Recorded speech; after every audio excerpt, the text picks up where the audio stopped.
From Lagos, the nation's commercial capital, this is the news at 10.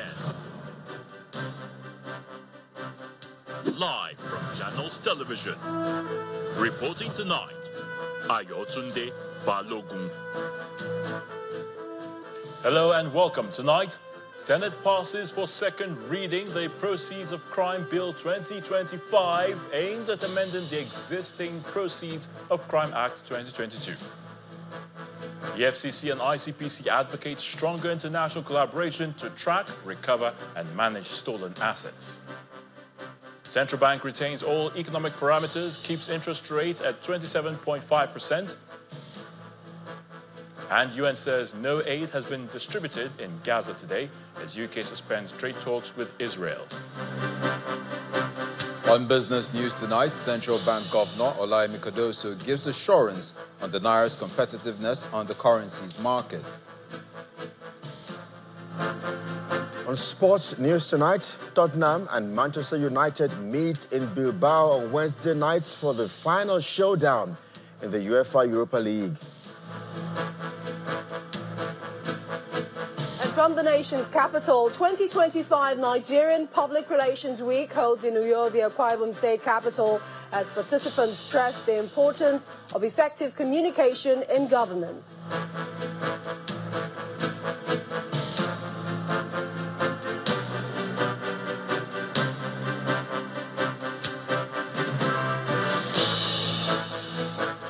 We begin from the National Assembly, where the Senate has passed for second reading the Proceeds of Crime, Recovery and Management Bill 2025, aimed at amending the existing Proceeds of Crime Act 2022 to enhance transparency, accountability and efficiency in the management of national assets recovered from unlawful activities. The bill, sponsored by Senator Idayat Adebule, representing Lagos West, proposes the establishment of a central agency to take over the management and disposal of recovered assets, a function currently shared among 18 government agencies. Some lawmakers opposing the bill argue that existing agencies like the EFCC are already empowered to manage recovered assets. Our National Assembly correspondent, Gloria Mizoke, reports. We stand down all other items on the other paper. At the start of plenary on the first legislative day of the week, lawmakers begin behind schedule owing to an earlier engagement by principal officers. And to ensure adequate protection. A bill titled Proceeds of Crime, Recovery and Management Bill, sponsored by Senator Idayat Adebule, is brought to the fore and debated. That the management of proceeds of crime should be separated from the duties of agencies responsible for the investigation, prosecution and recovery of proceeds of crime assets. Establish an agency vested with the administration and management of forfeited or recovered assets and properties designated as proceeds of crime. Lawmakers instantly held polarized views on the merits of the bill. I don't think there is need for us to create an agency to manage recovery of proceeds. But the existing laws that we have should be strengthened. Where necessary, we should amend. Once it is declared proceeds of recovery, it should go to the states or the federal government. There are leakages in the sale of these assets by those agencies that recover these assets.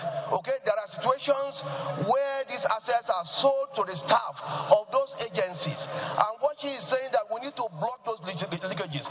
Let there be an independent agent, okay, comprised of valuers and accountants that can get us the best value for these assets. However, when put to a voice vote, there were no clear dissenting voices. This bill be now read a second time. Please say aye. Those against say nay.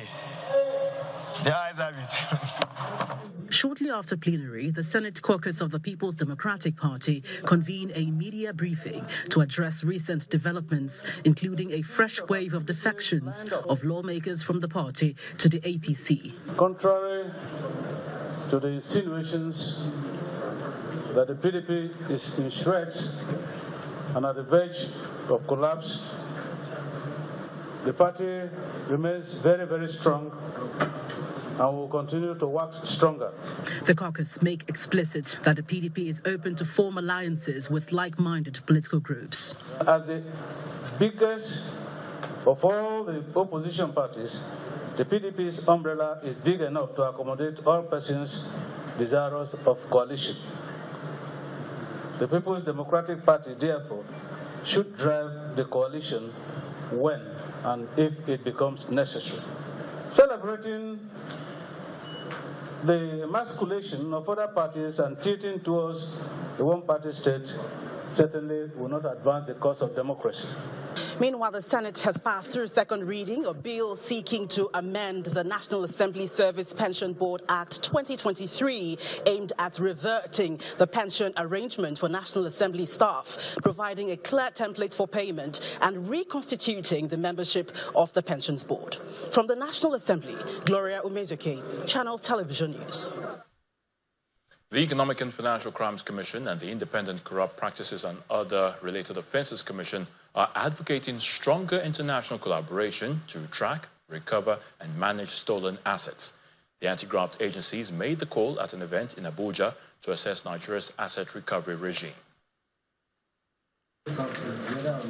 This dialogue by the Center for Fiscal Transparency and Public Integrity is holding to assess Nigeria's assets recovery efforts against the backdrop of existing legal framework and international collaborations. Over the course of today, we will delve into key aspects of asset recovery process.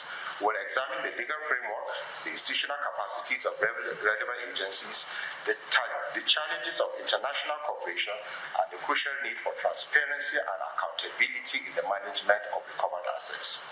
Nigeria's assets recovery effort is guided by the Proceeds of Crime Recovery and Management Act of 2022. However, the advocacy here is that more needs to be done to effectively recover, repatriate, and manage stolen assets. We must strengthen interagency cooperation. We must invest in digital tools and intelligence sharing. We must foster strong partnership and civil society with the media and other stakeholders.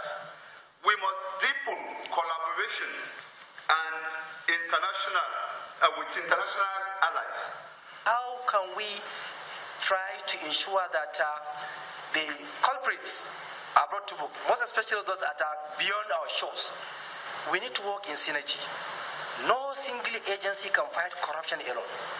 The country head of the Intergovernmental Action Group Against Money Laundering in West Africa is calling for a seamless repatriation of stolen assets to the country of origin. There must be very clear objective that specify that both the receivers of stolen funds and the takers of stolen funds are both criminals. Countries that receive our resources are criminal countries. When you give conditions to return stolen money, you have created criminality in your territory. Participants at this dialogue are hoping that the recommendations will further strengthen national and regional fight against illicit assets and enhance the recovery and management of those assets.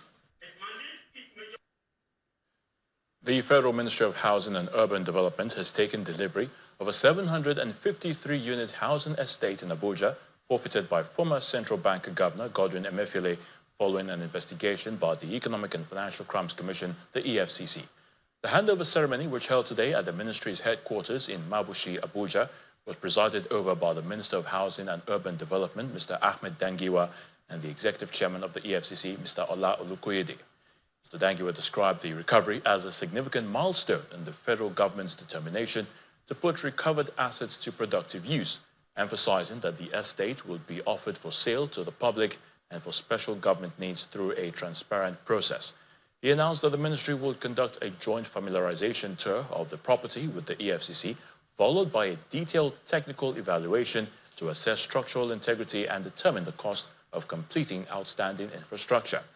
The EFCC chairman stressed that the forfeiture demonstrated the success of President Bola Tinubu's renewed hope agenda in combating corruption and returning looted assets for the public good. Minister of Interior Olubunmi Tunji-Ojo and key stakeholders are emphasizing urgent maritime security within the broader counterterrorism context in the Gulf of Guinea. The participants call for technology to tackle rising insecurity at the nation's borders and in the maritime domain, at the Maritime Border Security Workshop in Lagos. This vital three-day event is a collaboration between the Nigerian Immigration Service and the United Nations Office of Counter-Terrorism. The mood is focused as an intensive workshop on maritime security gets underway. In attendance are the Minister of Interior, Dr. Lubumi Tunjiojo, Senator Adams Oshomole, IGP Kayode Egbetokun, the Controller General of Customs, and the UNOCT's Rocco Messina. The Governor of Lagos State, through his Chief of Staff, stresses the need for tighter border security. We have strengthened border controls, enhanced maritime surveillance, and improved port security. The host is the NIS Controller General, Kemi Nana Nandap. She stresses the maritime domain's significance and the urgent need for technology deployment. The Nigerian Immigration Service understands the nexus between terrorism and maritime insecurity. From the illegal movement of foreign terrorist fighters to human trafficking, to irregular migration, and the infiltration of our maritime borders. These threats demand a new level of vigilance. The Minister of Interior, Olubumi Ojo, outlines processes in place to strengthen borders. I'm happy to tell you, December last year, Mr. President has commissioned one of the biggest, one of the best and most reliable data center we have in Nigeria. That is the foundation of what we're trying to do. Part of what we have also seen, which we have also introduced from the 1st of May, is the automation of our landing and embarkation card and exit card. Well, we automated that. UNOCT's Rocco Messina discusses global efforts to enhance maritime security, emphasizing international partnerships. The need for effective cooperation has never been more pressing, because Italy, with its deep maritime heritage and commitment to international peace and stability, has always been a valuable partner in safeguarding the waters of West Africa. Senator Adams Oshomole advocates empowering agencies with necessary resources. What we need is to invest, re-equip, fund properly, and train properly existing institutions. The Inspector General of Police, Mr. Kayode Egbetokun, reiterates the importance of strong collaboration for the Gulf of Guinea security. The Gulf of Guinea, as a critical maritime corridor connecting several nations, must be protected through effective surveillance, robust intelligence mechanisms, enhanced interagency collaborations, and deepened international cooperation. The Customs Comptroller General, Bashir Adewale Adini, highlights bridging financial systems gaps as a key leverage against terrorists. We have to understand how they use the financial system to fund their activities. So terrorism financing is also very, very important, and I believe that we must find a way within these workshops or similar engagements in the future to add this to the conversation. The three-day event aims to combat maritime terrorism, piracy, and the transnational maritime crime in the Gulf of Guinea, fostering a safer regional environment. In Oyo State, the state government has clarified that the school student who was shot dead earlier today in Ibadan, the Oyo State capital, met his unavoidable death when men of the Oyo State Road Traffic Maintenance Authority tried to apprehend his father for driving against traffic. The government has also commiserated with the family, describing the incident as sad, shocking, and painful. A statement by the Special Advisor, Media, to the State Governor, Sulaiman Olarewaju, noted that it was during this attempt that a policeman, who is already being investigated by the Oyo State Police Command, allegedly aimed a shot at one of the tires of the car, which missed the target. This is contrary to earlier reports that the incident occurred while the police were chasing a suspected internet fraudster. While noting that the incident was totally avoidable, the government said it would work with the State Police Command to investigate the matter and ensure that justice is served. Earlier reports from an eyewitness noted that the incident occurred along Baggy Market Road, along Alakia axis of the state, when the police officer opened fire while chasing a fleeing vehicle of a man who reportedly violated the traffic light. It said the chase became deadly when the stray bullet allegedly targeted at the tire of the vehicle hit the student who was in the car with his father. The boy was said to be rushed to a nearby hospital, but was declared dead on arrival. An angry mob later took the corpse of the boy to the office of the governor at the Secretariat to protest the unfortunate incident, demanding for justice. The police is yet to issue an official statement on the matter. In part two, after the break, a look at the CBN Monetary Policy Committee meeting, which left interest rate at 27.5%. And we are joined in the studios by the Chief Executive Officer of the National Derivatives Company, Mr. Bismack Rewani. Join us again.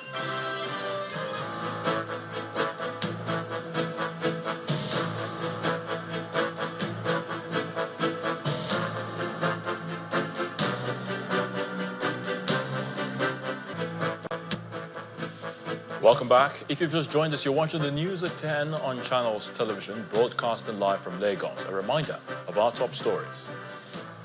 Senate passes for second reading the Proceeds of Crime Bill 2025, aimed at amending the existing Proceeds of Crime Act 2022. EFCC and ICPC advocate stronger international collaboration to track, recover, and manage stolen assets. The Central Bank of Nigeria retains all economic parameters, keeps interest rate at 27.5%. And UN says no aid has been distributed in Gaza today as UK suspends trade talks with Israel.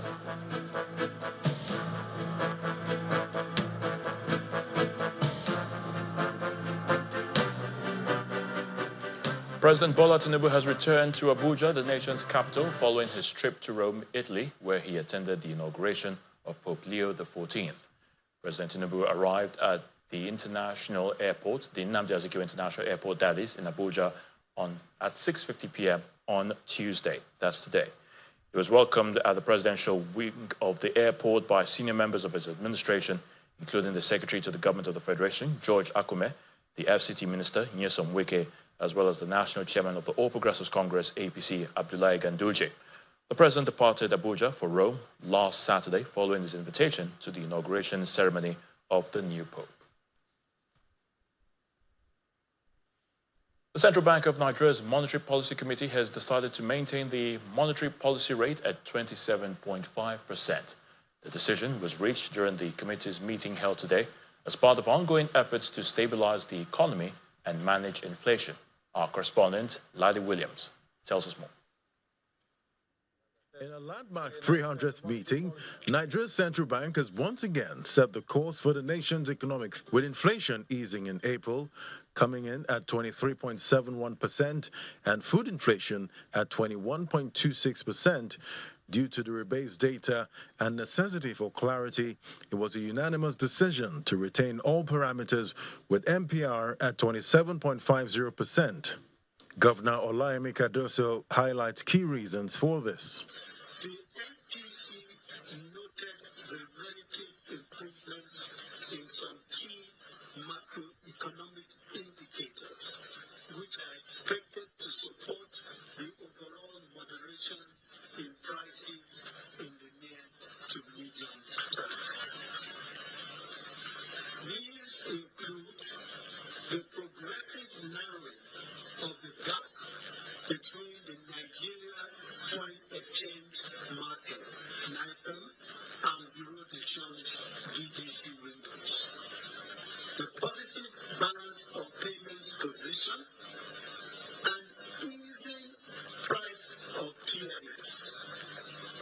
While the committee has its attention on global and local factors, economists are concerned about the methodology for evaluating inflation data, which forms the basis for decisions. The governor said that when you compare this year inflation with last year inflation, it reduced to about 23%. Actually, inflation did not reduce. According to the National Bureau of Statistics, it's not reduction that they are talking about.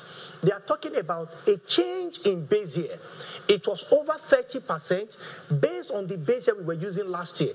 Now, econometricians will be very careful to call that reduction and to even make policy. So one thing I'm happy with is that we didn't use that figure to make decisions. But this is not to say Nigeria is insulated from global happenings. With the emergence of trade wars and subsequent pauses, the central bank governor also highlighted the impact of tariffs on the Nigerian economy. But how did the economy manage? Despite what happened with the trade tariffs and all of the disruptions we saw, back in April, that the Nigerian economy seems to have weathered the storm, in a very nice way. Because if the CBN did not come into the market to provide the liquidity, you probably will see a lot more exits. As Nigeria navigates these economic challenges, the central bank's decision will play a pivotal role in shaping the nation's financial future. It remains to be seen how businesses and consumers manage high inflation and elevated interest rates. Laddie Williams, reporting for Channels Television News. For more on the CBN's MPC meeting, I'm now being joined on the news at 10 by the CEO, Financial Derivatives Company, Mr. Bismack Rawani. Mr. Rawani, good to have you. Good to have you with us on the news at 10, indeed. Yes, so the latest one, of course, the CBN MPC raising rates to 27.5%. But let's even look at the general outlook. 8 meetings in the last 20 months, yes. I believe. CBN, MPC raising rates to 6 times, yeah? Yeah, 6 times. 6 times, and of course they've maintained status quo twice.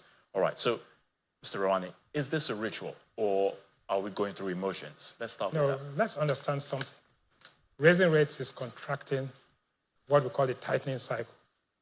Keeping rates... Interest rates? Yes, raising interest rates. Raising interest rates. Is actually tightening the monetary policy. But what has happened is that no surprises, it was widely expected.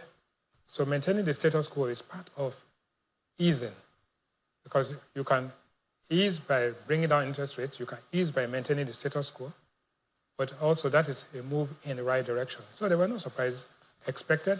The central bank governor was very clear, and the Monetary Policy Committee was very clear that the target is stability.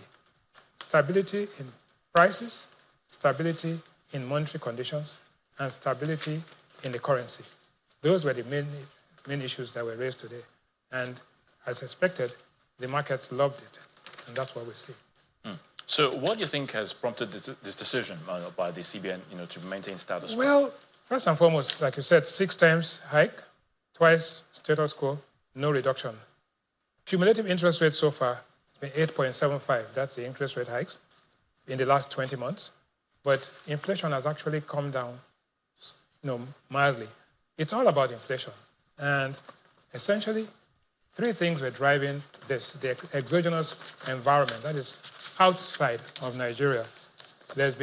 In Nigeria, there's been moderation in inflation, the basket was reconstituted, and the base year was changed to 2024. The global uncertainty was exaggerated, and the probability of a recession was heightened, but generally speaking, that has been discounted somewhat. Finally, the exchange rate, the Naira in the exchange rate market has been relatively stable. In other words, it had ranged from 1560, 1590, all the way to about 1630. So, based on this, the central bank decided, and wisely so, to maintain a wait-and-see attitude. This is what I was talking about. Inflation moderating, uncertainty reduced, and narrowing the exchange rate. So they took a wait-and-see approach. It's been 90 days since the last meeting. So for the next 60 days, what are we going to see? The last 90 days, there's been what we call the swinging pendulum. In all of this, we had 5 variables we were watching. 2 were in green and 3 were in red. The inflation basket went from 24.48 to 23.71. The exchange rate went from 16.15 to 16.23, mild. And the gross external reserves, $39.72 billion, down marginally to 38.3. And the net external reserves actually went up from about $3.4 billion to about $21 billion. Money supply growth, which is a major issue, went from 17.3 to 24. Don't forget, in the past, it had gone as high as 80 and 90%. PMS petrol went from 925 to 890, that's the country price. So that's one of the things that we looked at. Now, so next, you will see that there was a change in the weights. In the new basket, in the previous basket, we're using 51.8% of our income on food. Now it has been brought down to 40. In other words, if you earn 100,000, you are spending 52,000 naira on food, and now they expect you to you spend only 40,000 on food. Clothing and footwear, you were spending 7,700 on footwear. Now you're spending 5% down. Housing, water, electricity, 16.7 to 18.2. Where has it gone? Health, you've doubled your spending on health from 3% to 6%. On transport, from 6.5% to 10.7%. Restaurants and hotels, from 1.2 to 12.9. I do not agree that Nigerians are spending less on food at home and more on food in the restaurants. So, but that's something. They say it's now more about yam and cloth and more about fees and data. Now, this is the key issue. The central bank was very careful in not going ahead of itself because we have no control over the price of oil. In this scenario-based analysis, we're saying that if the price of oil falls below $50 a barrel, then the naira will weaken to 1,900 a dollar. If the price stays between 50 and 60 or above 60, your fiscal deficit will be about 5% of GDP, and the naira will weaken to about 1,700 to 1,800. We can live with that. But if it goes higher than $75, status quo will remain. So these are the three scenarios. And since they are not under our control, we just have to wait and see. Next, and very important, is that today, the true value of the naira, the PPP value of the naira is 1,166. 1,166 per dollar. But if you add the 25%, what we call the illicit or frontier market premium, it will give you 14.12, right? That's 1,412. 1,412. That is because if inflation stays at this level and the price of oil increases, and then we increase our spending fiscal deficit, we will go from 1,166 to 1,412. And that's fair. Nigerians can live with that. Right now, we are buying it at 1630, 1640. It's not a problem. So I think that's important. Exchange rate stability is the main issue. Is it the exchange rate weakness that causes inflation, or is it inflation that causes exchange rate weakness? We don't know. So let's go. What to expect next? This is what has happened to the exchange rate. You can see that it has been stable all along from January 23 to all the way about here. So at certain points, but generally speaking, Nigerians are satisfied, or at least appear to be satisfied with the exchange rate movement right now. And that's what kudos to the central bank. And finally, as you go in, let's look at what's happening to ourselves and Ghana. And Ghana, yes. Yeah, in Ghana, December 2022, Ghanaian inflation was 54.1%. In the last 2 years, it has come down to 21.2. They've had a change of government. They've had a change of policy. They've had all sorts of problems. They had the IMF program. And guess what? The Ghanaian cedi is the best performing currency today over the last 8 months, right, where inflation has come back. Nigeria, we had 21.34 in December 2022. Now we are 23.17, but we changed the basket. And now, policy rate was 16.5 in December 20, and now it's 27.5. So we've contracted.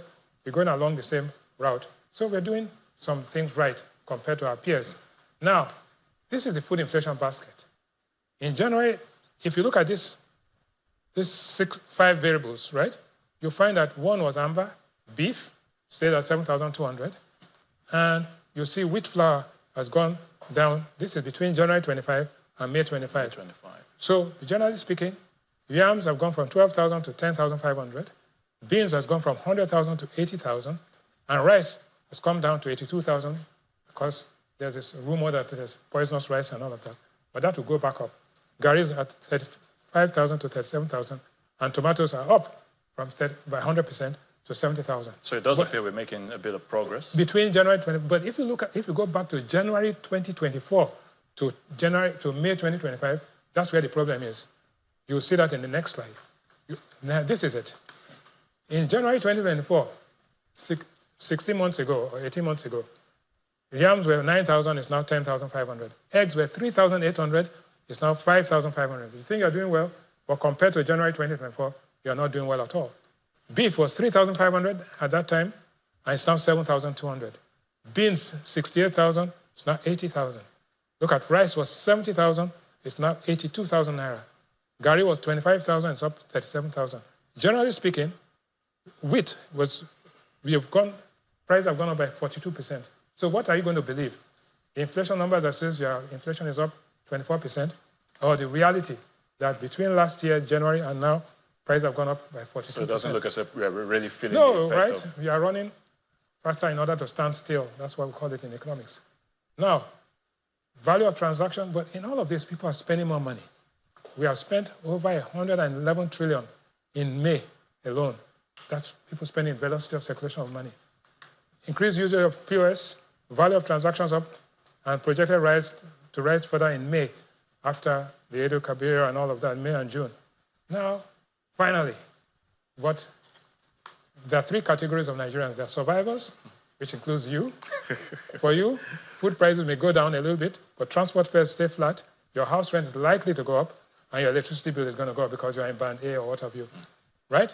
For corporates, utility bills are up, diesel price will be down, thanks to Dangote, our white knight. Borrowing costs are down, and salaries will stay flat. But for the elites, the rich, airline tickets up, international school fees up, luxury goods flat, right? Like they say, the more you look, the less you see. So where does this leave us, really? I mean, the okay, so what's going to happen between now and July? One, GDP is going to grow. The numbers are coming out very soon to be 3.46, which is good, better than what they call population growth rate. The president will make a speech on May 29 or maybe June 12, I don't know. But it's going to upbeat speech saying that things are going to get better, promising that things are going to get better. Food prices likely rise due to planting season effects. We know that. Naira will be stable, trading between 1620 and 1650. The stock market will increase because companies are now beginning to make money on a quarterly basis, and instead of foreign exchange losses have passed. Transaction volumes are anticipated to grow, and there'll be an increase in pension assets. So basically, you are going to be slightly better than you were in May by July this year. Well, thank you very much. We'll definitely leave it at that. Mr. Bismarck Orani, thank you so much for your thoughts and analysis on the News at 10. Thank you for having me. Still ahead on the News at 10, Central Bank Governor Olayemi Cardozo gives assurance on the Naira's competitiveness on the currencies market. That's on Business News. Please stay with us.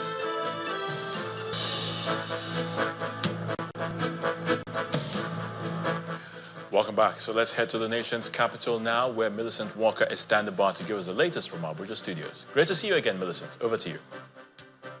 Same here. Many thanks, Ayotunde. And to the hallmark initiative of the Nigerian Institute of Public Relations, the 2025 NIPR Week, where the Minister of Information, Mr. Mohammed Idris, has called for deliberate and targeted strategies by public relations practitioners in the country to boost public trust in the Bola Tinubu administration in order to attract desired support. The minister made the call at the opening ceremony in Uyo, the Akwa Ibom state capital. He, however, commended the practitioners for their support to the government over the years, but believes more can be done. More than 1,000 public relations professionals have converged on Uyo, Akwa Ibom State for the 2025 Nigerian Public Relations Week. These annual events, the largest gathering of PR practitioners in Nigeria, draws participants from all sectors, including various security agencies. The president and chairman of the Nigerian Institute of Public Relations, NIPR Council, emphasized the critical role of effective communication in governmental success. The challenge of leadership in Nigeria is partly due to lack of effective communication, because leaders don't take responsibility in sharing their views and their visions with those they are leading. They assume that they know what the people want, and in some cases they fail to lead because they have not done their homework. The Akwa Ibom state government underscored the importance of public relations in shaping positive public opinion and fostering development. Here in Akwa Ibom state, we have a robust relationship with the media and public relations practitioners. We see them as partners in our effort to galvanize our people to arise and take charge of their destiny. Minister of Information Mohammed Idris assures participants that the federal government's ongoing reforms are designed to bolster the economy for the benefit of all citizens. He appeals to Nigerians to engage in constructive criticism, highlighting the importance of collective effort in national progress. At a time that you are inviting the world to come to you, also be telling the world that your country is not ready for them. You cannot promote your country if you continue to say bad things about your country. Of course, constructive criticisms are always welcome. I'm calling on all Nigerians, the young and the old, the media professionals and everyone. We must come together and speak good about our country. This is the only country that we have. On the 15th of... A significant highlight of the event is the installation of the chairman of Channels Media Group, Dr. John Momo, as the pioneer chairman of the body of advisors Nigeria Reputation Management Group. I hereby proclaim and formally install Dr. John Reputation Momo, OON, FNIPR, as the pioneer chairman, body of advisors of the Nigerian Reputation Management Group. Great innovation. A round of applause of the new barns. The new door. The Controller General of Nigeria Customs, Bashir Adeniyi, was named Vice Chairman, while Mohammed Kudu Abubakar was appointed Secretary.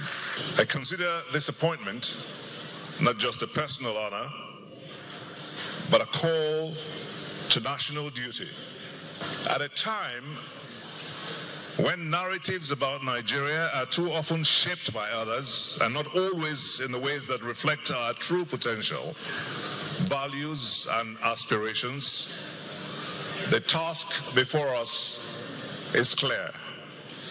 As professionals in communication, we must be the vanguard of a new era, one where facts matter, where context is not lost, and where hope is not silenced by cynicism. In this regard, I'd like to make a sincere plea to our fellow Nigerians, both at home and in the diaspora, especially those who may feel disillusioned or disappointed by the state of the nation. We understand your frustrations. They are real and they are valid. But let us remember that we do not uplift our country by tearing it down with our words. The week also featured posthumous awards honoring deceased members of the NIPR. And to other stories, the Office of the Attorney General of the Federation and Minister of Justice has withdrawn the fiat to Senior Advocate of Nigeria, Femi Falana, reporting to prosecute a case against Chairman of Xenox Technologies, Mr. Leo Stan Eke, and 12 others. This is the second time such fiat has been withdrawn by the AGF in a case which has dragged for 13 years over a transaction between Citadel Oracle Concept Limited and Ibadan-based computer firm owned by an Enugu State indigene, Mr. Benjamin Joseph, and Technology Distributions Limited over the supply of computers to the Federal Inland Revenue Service. The project, in which Technology Distributions fully extended credits to Citadel, was set to have no bearing whatsoever with Xenox and its promoter, Mr. Leo Stan Eke. In the latest developments, the current Attorney General of the Federation, Mr. Lateef Fagbemi, directed a letter dated May the 2nd, 2025, addressed to the principal partner, Falana and Falana, to withdraw the charge between the Federal Republic of Nigeria versus Leo Stan Eke and 12 others in the interest of justice, signifying that the fiat ought not to have been donated to him in the first place. The Director of Public Prosecutions of the Federation conveyed the message of the withdrawal to the Chamber of Matthew Booker and Company, Chief Counsel to the defendants, via a letter dated May 6, 2025. This latest development has put a closure to the case that had dragged on for over a decade. Some company news now. Fidelity Bank PLC and the Small and Medium Enterprises Development Agency of Nigeria have officially signed the Memorandum of Understanding aimed at unlocking the potentials of MSMEs and empower them across Nigeria. The event, which was held at the bank's headquarters in Lagos, had top officials of the financial institution and SMEDN in attendance. Both parties are optimistic that this collaboration marks a significant step towards unlocking access to funding, capacity building, and new opportunities for small and medium-sized enterprises in the country. On hand to seal the partnership agreement are management of Fidelity Bank PLC, led by its Executive Director for Southwest, Mr. Ken Okpara, and the leadership of SMEDN, represented by the Director General, Charles Oddy.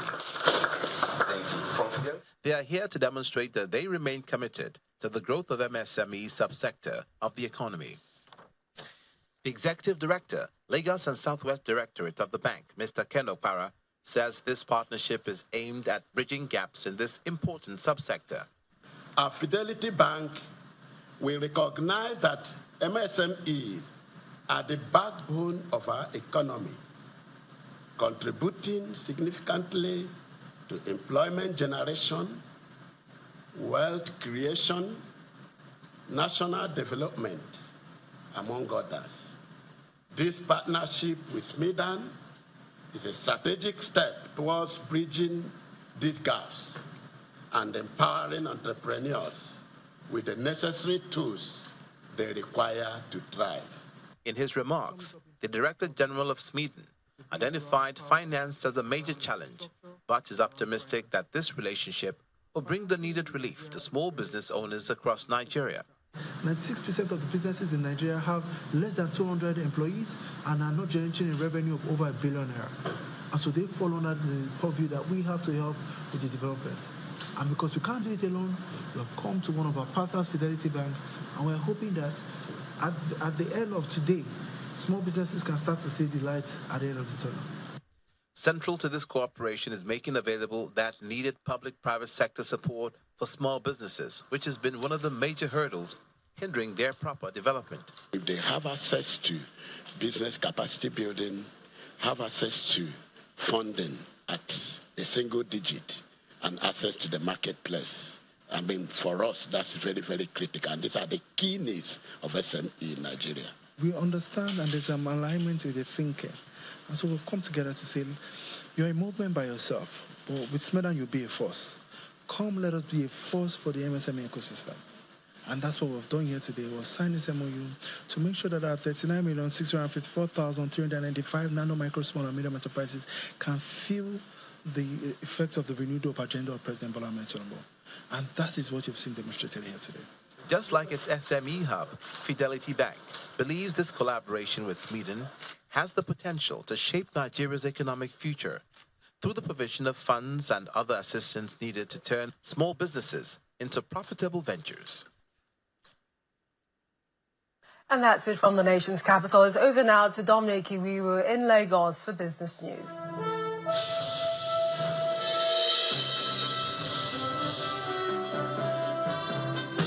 Thank you, Millicent. On business news, the Central Bank Governor, Mr. Olaimi Cardoso, wants exporters to leverage the competitiveness of the nation's currency, the Naira, to do business across the federal, state, and local government levels. Mr. Cardoso stated this while responding to questions during the briefing of the Monetary Policy Committee. The CBN governor explains that the financial market regulator will continue to put in place measures to ensure that the Naira remains stable to enhance its performances both domestically and internationally.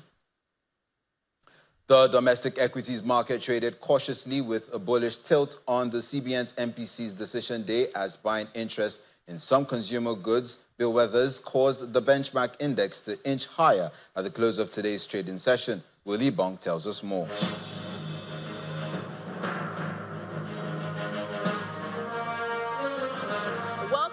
Stock market report. Today was MPC decision day, and the CBN Monetary Policy Committee held interest rates in line with expectations. Now, before the announcement, the market struggled a bit in the red zone, mostly driven by sell-offs in Aradel. Aradel was on the top of the list, but at the close of business, the market managed to eke out a 0.03% gain, still at the 109,000 level, and this was helped by gains in the consumer goods sector? Because you should see demand for stocks like Nestle, Unilever, Nigerian Breweries, and Champion Breweries.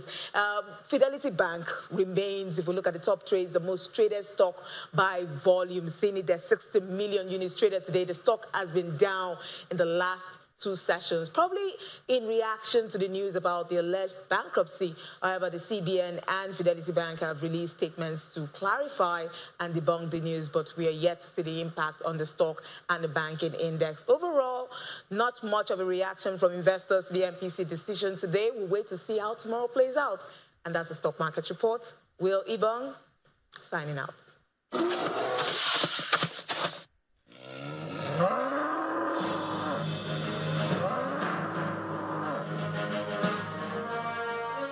Now let's find out what today's closing numbers look like for major global stock markets.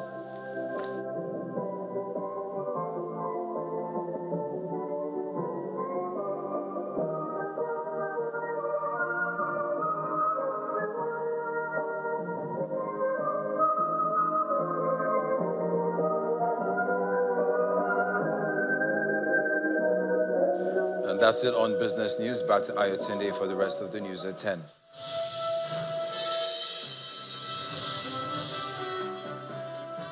Thank you, Dominic. Let's head to our London studios now with Simon Pusey on Around the World in 5.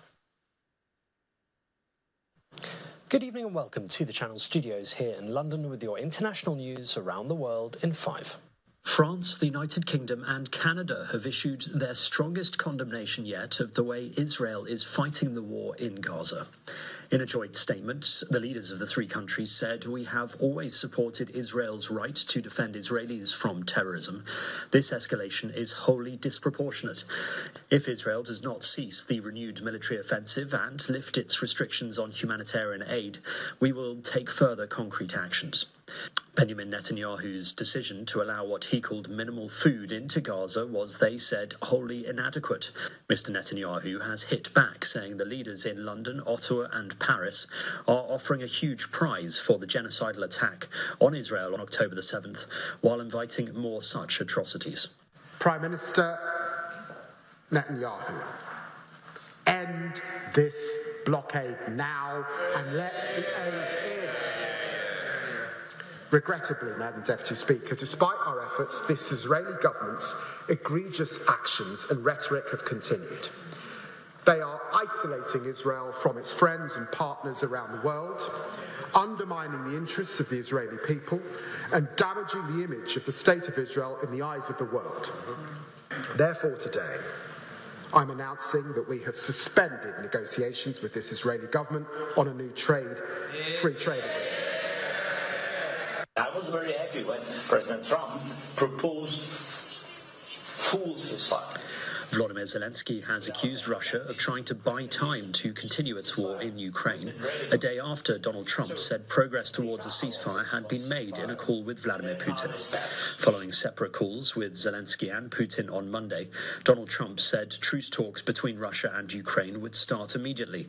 Mr. Putin said he was ready to work on a memorandum on a possible future peace agreement, but did not address calls for a 30-day pause in the fighting.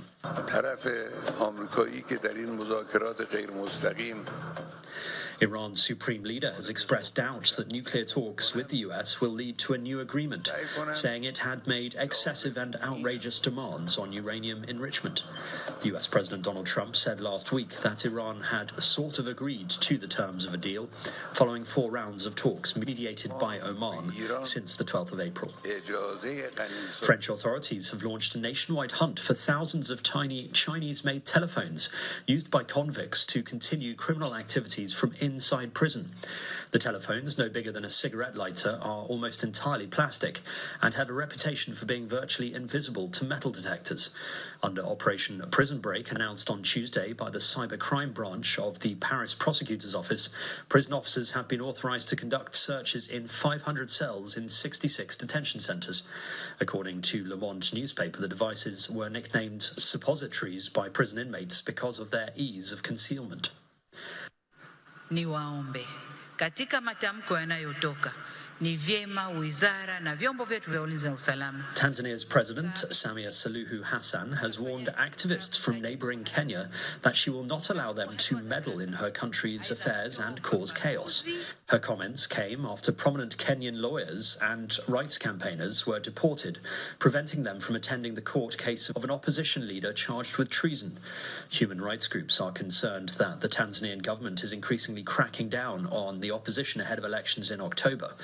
On Monday, the leader of the main opposition Chadema party, Tundu Lissu, appeared in magistrates' court after being arrested last month. It's an effort that's almost superhuman. 90 marathons in 35 days. William Good. And a British ultra-endurance athlete says he has broken the world record for running across the width of Australia after a grueling 35-day journey. William Googe started the 3,800-kilometre run from the Cottesloe Beach in Perth on the 15th of April and finished on Monday afternoon at Australia's iconic Bondi Beach, his father by his side. Googe's team says he ran the equivalent of 2.5 marathons, around 100 kilometres, every single day. And that's your international news around the world in 5. Now back to the Channel studios in Lagos. Many thanks indeed, Simon, and welcome to Sports News. Super Falcons head coach Justin Madugu has picked a total of 23 players for the upcoming 2 friendly matches against the indomitable Lionesses of Cameroon in Kenya and Abiyakuta in Ogun State. The Falcons and the Lionesses will face off on May 31 and June 3rd as part of preparations for the 13th Women Africa Cup of Nations taking place in Morocco this July. And Ange Postecoglou has angrily defended his managerial record ahead of Tottenham's Europa League final against Manchester United after a disastrous Premier League season, stating, quote, "He's not a clown."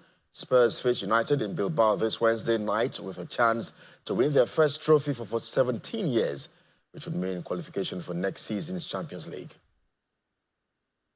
On the flip side of things, Ruben Amorim has warned his Manchester United players that nobody will remember the losers from Wednesday's Europa League final against Tottenham in Bilbao. Amorim believes it's a game United simply have to win. One story is now Eddie Howe scored twice, and FA Cup hero Eberechieze was also on target as Crystal Palace continued their celebrations from winning their first major trophy over the weekend by beating Wolverhampton Wanderers. City gave Kevin De Bruyne a fond farewell in a vital 3-1 win over Bournemouth to boost their chances of Champions League football next season. With that sports, I'm Kelly. It's back to you, Tunde. And the main news again. The Senate today passed for second reading the Proceeds of Crime Bill 2025 aimed at amending the existing Proceeds of Crime Act 2022. Sponsored by Senator Idayat Adebule representing Lagos West, the bill proposed the establishment of a central agency to take over the management and disposal of recovered assets. And that's the news at 10 tonight. Many thanks for watching. I'm Ayo Tunde Balogun. Do have a good night.